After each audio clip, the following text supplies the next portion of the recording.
mpenzi mtazamaji wa Bela TV, Atu Media pamoja na Masanja TV. Karibu sana. Leo hii tuko hapa katika ibada fupi ya kuaga mwili wa mpendwa wetu Aileen Robert. Na hapa niko na mwimbaji wa nyimbo za Injili Madam Lilian. Tuko naye kwa ajili ya kuzungumza vitu vingi ambavyo ulikuwa uenda kuvifahamu kutoka kwake, namna ambavyo ameguswa na msiba huu. Mtumishi wa Mungu, shalom. Shalom, shalom. Uko vizuri? Niko vizuri kabisa. Sawa. Bila shaka unaweza kutuambia kwa namna moja ama nyingine, namna gani ambayo umeguswa na msiba huu? Kiukweli tumeguswa na huu msiba wa Irene kwa sababu bado ni kijana mdogo, alitamani kuendelea kuhudumu katika hii kazi ya Mungu.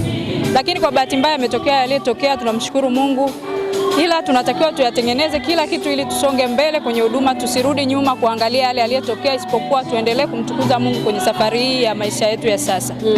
Namna ambavyo ulikuwa unamfahamu, namna ambavyo ulikuwa unamuona mnafanya kazi katika shamba la Mungu pamoja, unaweza ukamzungumziaje? Alikuwa ni mtu wa namna gani, labda enzi za uhai wake?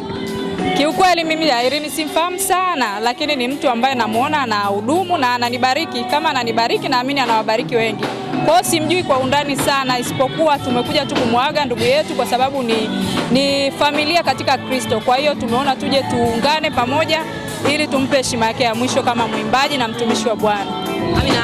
Ametokea waimbaji wengi sana. Kitu gani ambacho umejifunza kutoka hapa? Tumejifunza tu kwamba tunatakiwa tutengeneze maisha yetu, kwa sababu hatujui wakati wowote tunaweza tukatwaliwa au tukaondoka katika mazingira ya kutatanisha au mazingira yote ile. Kwa hiyo kila mtu ana hatua yake ambayo anaweza akaondokea kwa namna ambavyo Mungu amepanga au yeye alivyojipanga kwenye maisha yake.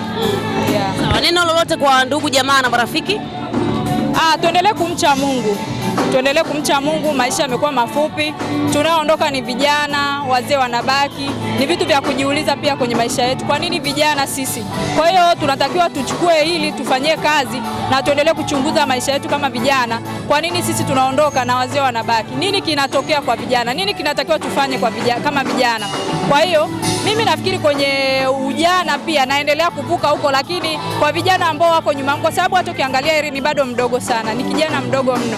Kwa hiyo sisi ambao tumebaki au vijana ambao wamebaki wengine wadogo, watengeneze, waangalie ni wapi ambao tunakosea au wapi tunapotakiwa tutengeneze, ili tuendelee kuishi katika ule umri ambao Mungu ametaka mwenyewe tuishi. Sasa hapa ni mwisho, lakini tumekula yale mema ya nchi ambao Mungu ametuandalia.